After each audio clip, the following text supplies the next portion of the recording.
श्रोते हो, सादर नमस्कार. मी शुभांगी.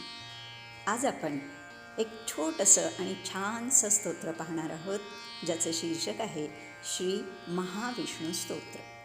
याची रचना शृंगेरी शारदा पीठाचे गुरु आचार्य भारती तीर्थस्वामी यांनी केली आहे. ते स्वतः संस्कृत तज्ज्ञ तर होतेच, पण संस्कृत कवी आणि संगीतप्रेमीही होते.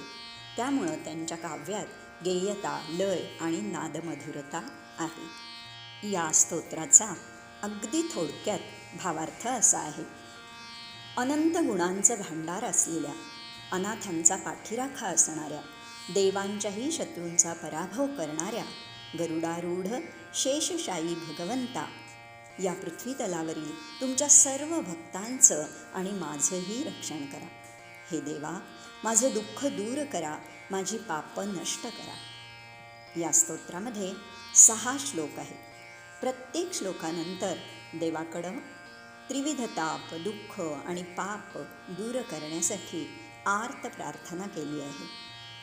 मम तापम अपाकुरुदेव आणि मम पापम अपाकुरुदेव या चरणाच्या पुनरुक्तीमुळं प्रार्थनेची आर्तता, समर्पण भाव प्रभावीपणे व्यक्त झालेला आहे.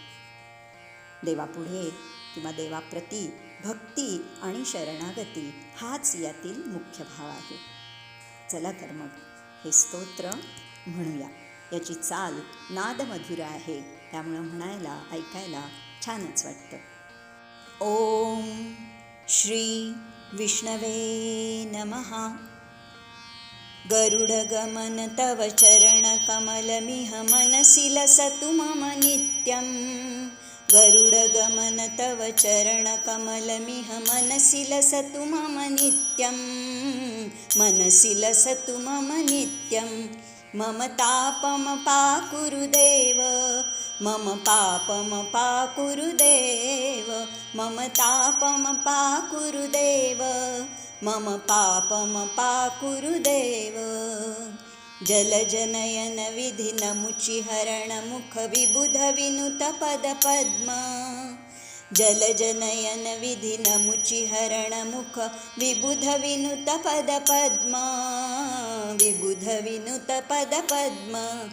मम तापम पाकुरुदेव, मम पापम पाकुरुदेव, मम तापम पाकुरुदेव, मम पापम पाकुरुदेव.